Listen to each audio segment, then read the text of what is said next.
Hello for Windhoek, Namibia, where we are having the 8th International Conference of Quality Assurance in Higher Education, or multi-dimensions of innovation in quality assurance in higher education in Africa.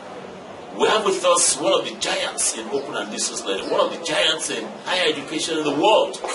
He used to be Assistant Director General of UNESCO. He used to be the Vice Chancellor of UK Open University for about 10 years, and several other things. Sir John Daniel was invited to share with us his thoughts on open and distance delivery system and how the impacts of quality in higher education in Africa. Sir John Daniel, can you share with us the key highlights of your presentation? That's a pleasure, Peter, and it's been a most enjoyable conference. The title of my presentation was Universities in 2016, Open or Closed. And I took people back 50 years to the creation of the first open university in Britain and asked why it had taken so long after that before the general trend of openness started to reach universities. And in putting universities on a continuum between open and closed, I made the parallel also with the wider society, where some people are now saying that the old left-right distinction in politics is no longer the real distinction. The real distinction is the extent to which societies want to be open or closed.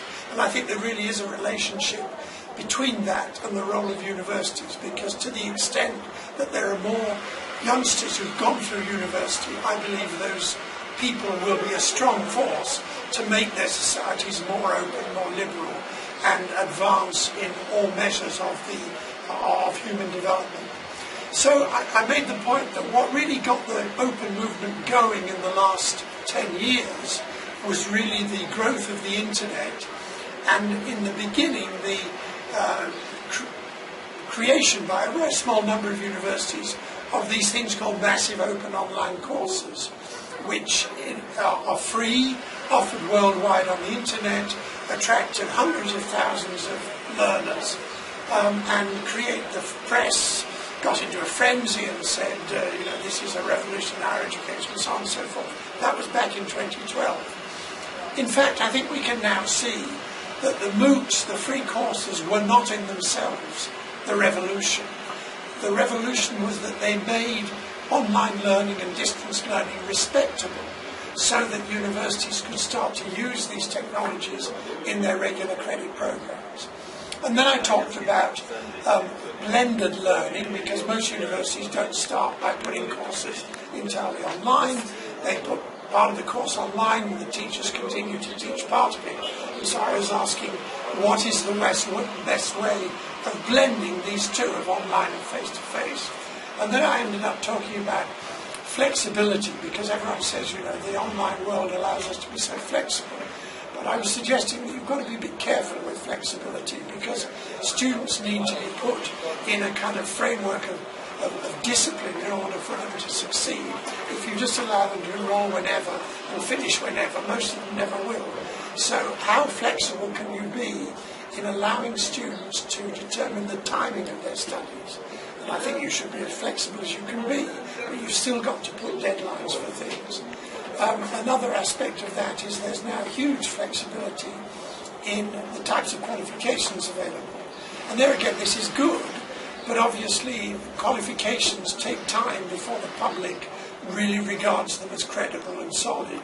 And students should be aware that the new qualifications that are coming along, although they may be quality assured and good, they may not have much recognition by employers for some time, although if they are good, that will come. And then the last point I made, which is very much, I think, I'm not sure where this will end up, but because of online, you can now take all the various components of higher education apart. Someone can do the teaching, someone can do the tutoring, someone can prepare the learning materials, someone else can do the assessment, and this is what's called unbundling. Whereas one institution used to put all this together for the student, you start here, you finish here, you get a certificate. Now, in theory, students could just pick and choose and package it all themselves. I don't personally think that's going to happen very much, because I think students like the security of an institution they know. I think the faculty like the security of students that they are with for a period of time. And of course institutions like to be able to count how many students they have. So I think what will happen is that the universities will take advantage of this flexibility to rebundle higher education in the ways that particular students want, rather than having students go out on the market and get a bit here and a bit there. But it's a very different world that we're going into, and it's an aspect of openness. I made the analogy with buildings. If buildings are built too flexibly, they will collapse in an earthquake. On the other hand, if they're built too rigidly, they will break in an earthquake. So what we're looking for is flexible approaches to higher education that allow students to achieve what they want to achieve in the way that they want to achieve it, and get credible certification for it. And I think that's a challenge for universities that have been used to calling all the shots. But I think once they make the jump, they will serve society in a much more effective way. Well, that's the summary. Now let's listen to the lecture. You will enjoy every second of it. Open as to places, open as to methods, and open as to ideas. But campus universities could not easily become open to places by offering distance education. But they could have begun to open up their admissions criteria and adopt new methods and ideas for teaching and learning.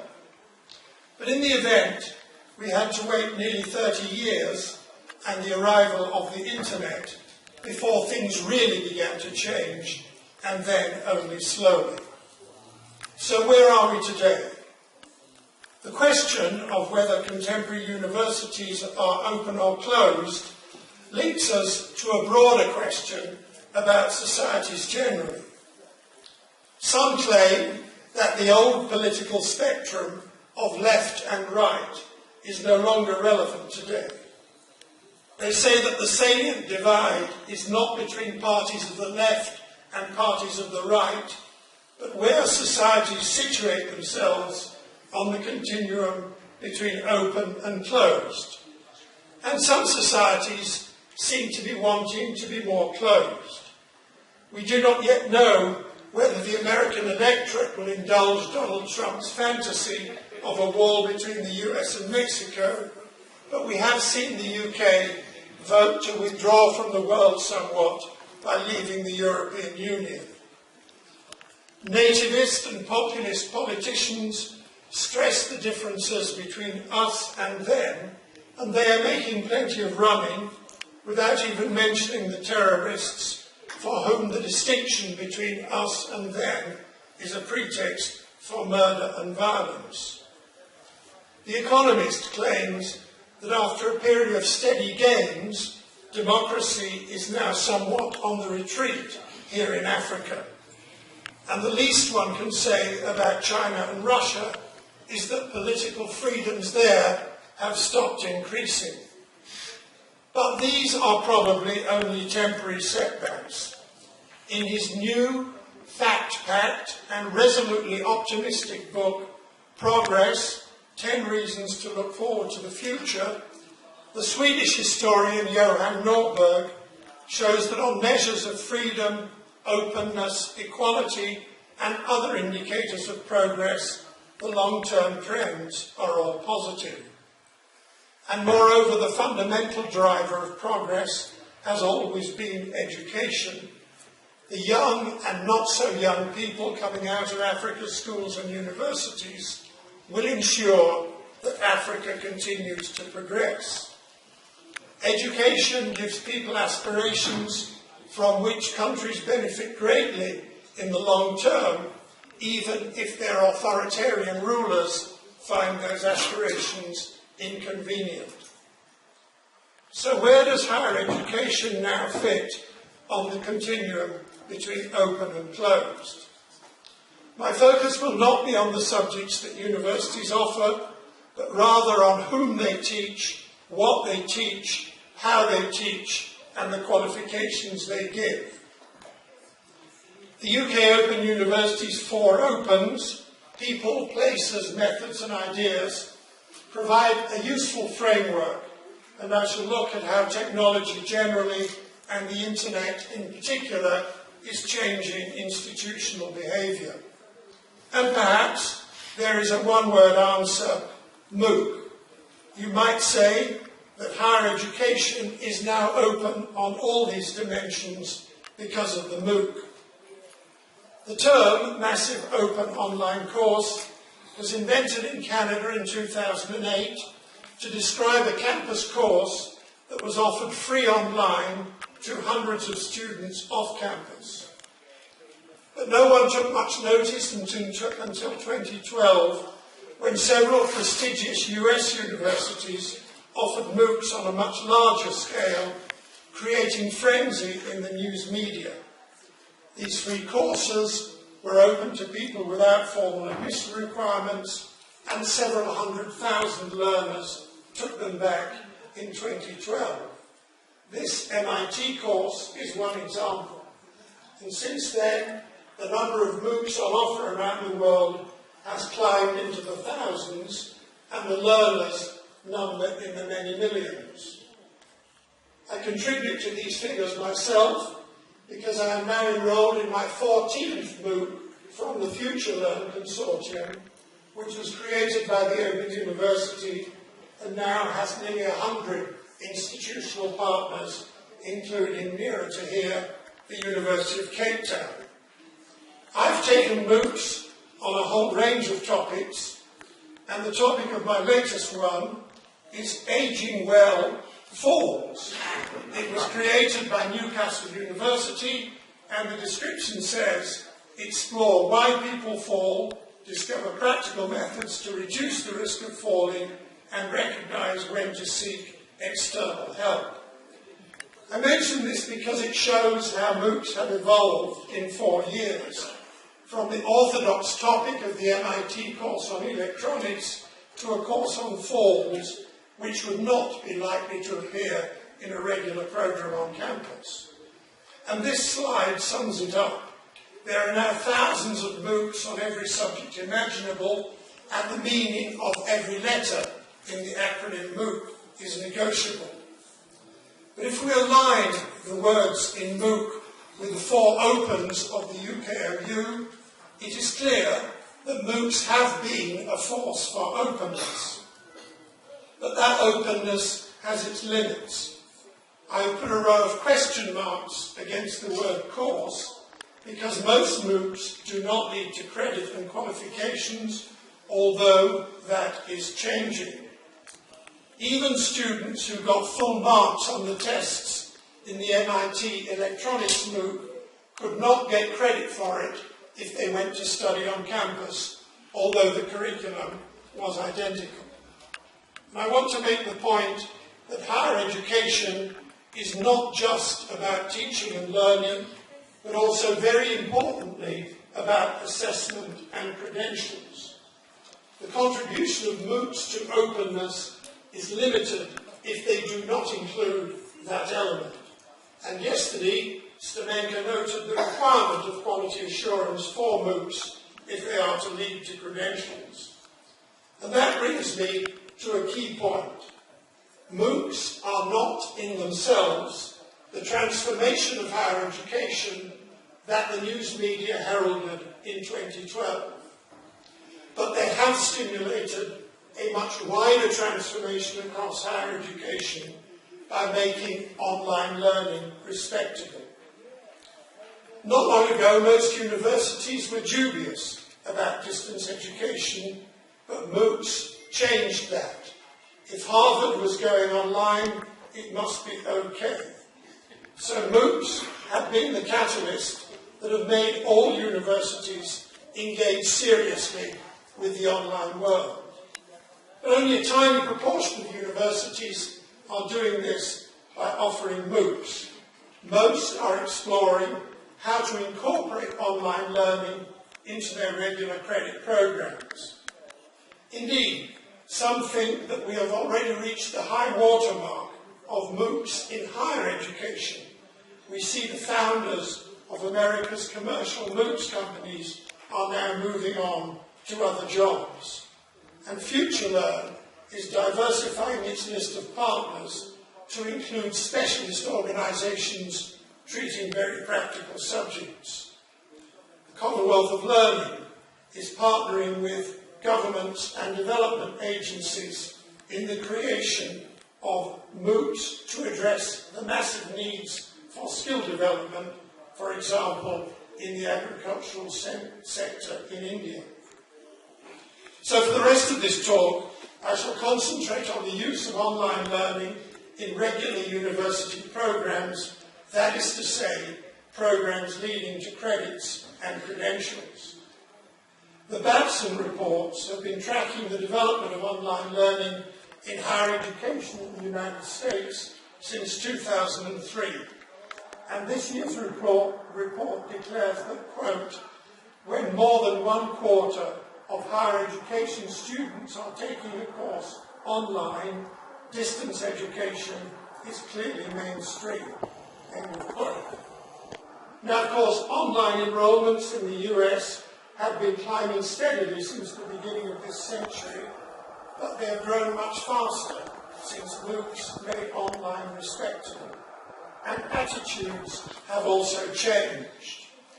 Over 70% of senior academic officers in American universities now consider that learning outcomes in online education are the same or superior to those in face-to-face instruction, while fewer than 30% see them as inferior. I cite data from the US because the US has data. Most countries don't have good data, but it is clear that online learning is becoming more common everywhere. One reason that it is difficult to collect data is that online learning is often combined with some face-to-face teaching. And although universities speak proudly of their developments in online learning, they usually refer to what they're doing by other names, such as blended learning and flexible learning. So let us ask two questions about those terms. First, blended learning means mixing online and face-to-face. What is the best mix? Second, flexible learning sounds good, but how flexible can we make learning before it becomes ineffective? Anyone who wants to understand online learning owes a great debt to Professor Tony Bates for his magisterial e-book, Teaching in a Digital Age. You can download it free, and it is also available in French and Spanish. I shall make distinctions using the definitions in the Babson reports. These are: online means at least 80% of the course content is delivered online. Face-to-face means that 0 to 29% of the content is delivered online. And blended or hybrid means that between 30 and 80% of the course content is delivered online. Now, most people use the terms blended and hybrid interchangeably. Tony Bates suggests, however, that it is helpful to use the term blended learning for all combinations of online and face-to-face with between 30 and 80% delivered online, but to restrict the term hybrid learning to blended courses where, instead of using online learning in opportunistic and serendipitous ways, the whole teaching learning system is redesigned to create optimum synergy between the face-to-face sessions and learning online.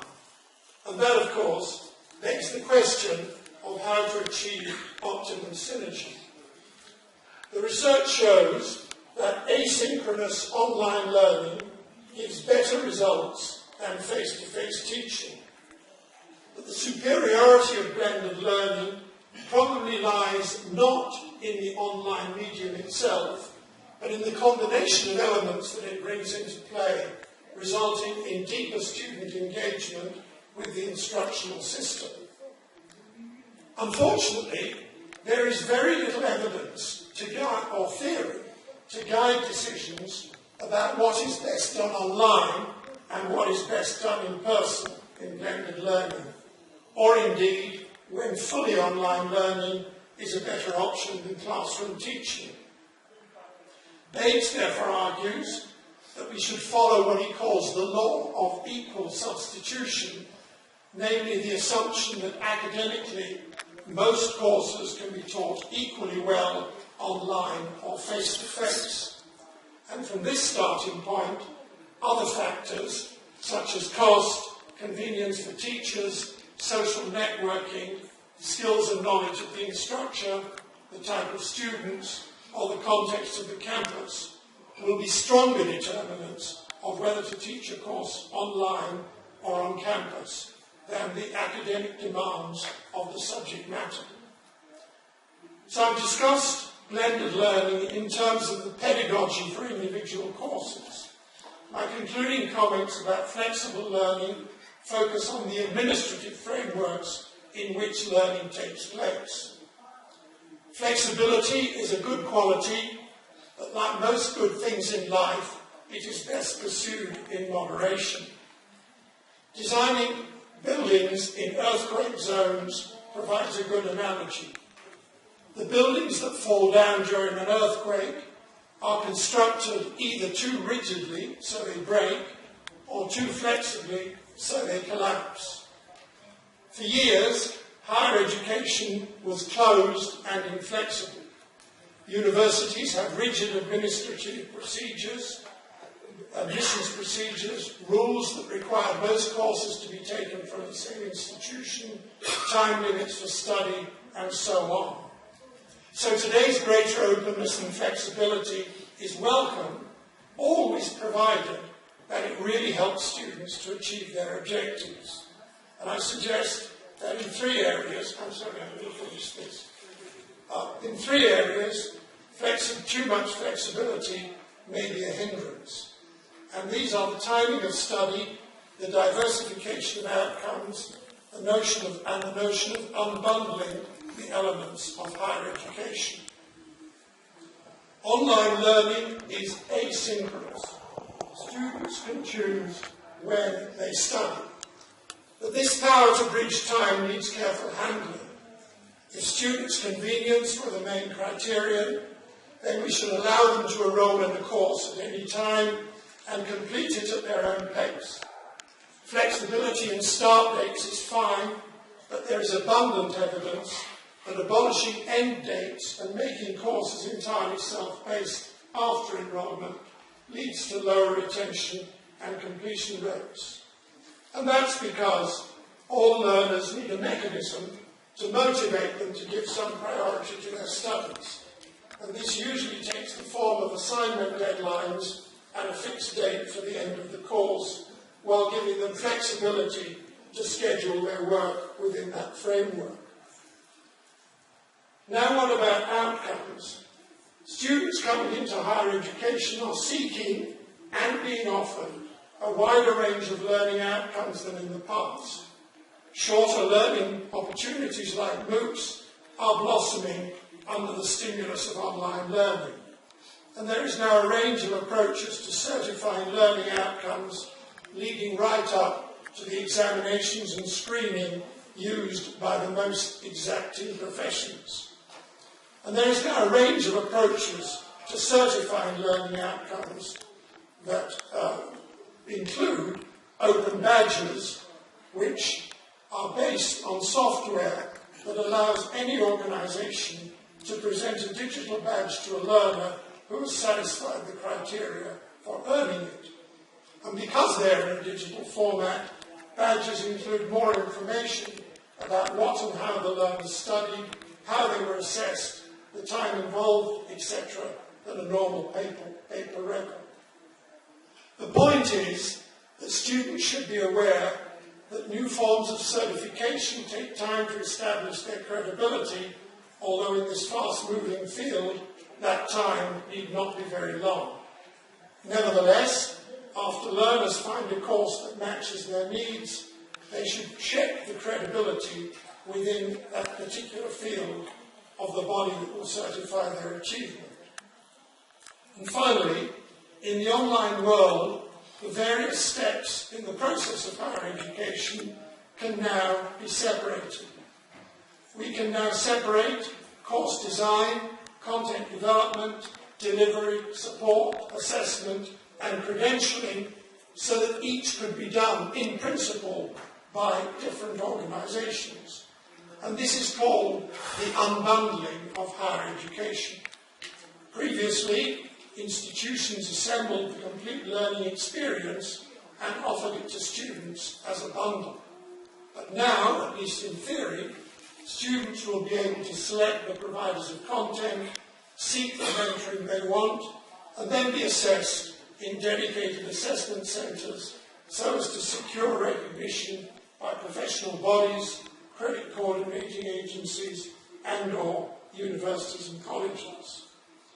Now the question is, does this describe a happy world of extraordinary flexibility and rich choice for learners, or something closer to anarchy? These elements of flexibility will doubtless become available.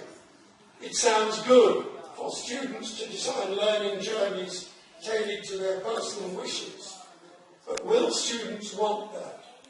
We suspect that few students will choose the unbundled model.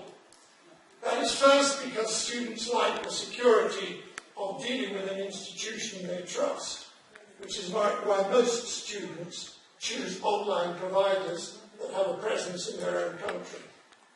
Second, academics like continuity in their student body so that they can get to know their students both as a group and also as individuals. And third, institutions like to identify their students. In many jurisdictions, student numbers determine funding from governments. For these reasons, we expect that higher education institutions will react to unbundling by organising themselves to rebundle the learning experience for students, and that students will accept this gratefully. To conclude, I return to the title of my talk, Universities in 2016, Open or Closed. My answer is that universities are much more open than they used to be, and as the numbers gaining higher education continues to increase by the many millions, this augurs well for the continuing progress of openness and liberal values in countries all over the world. Thank you.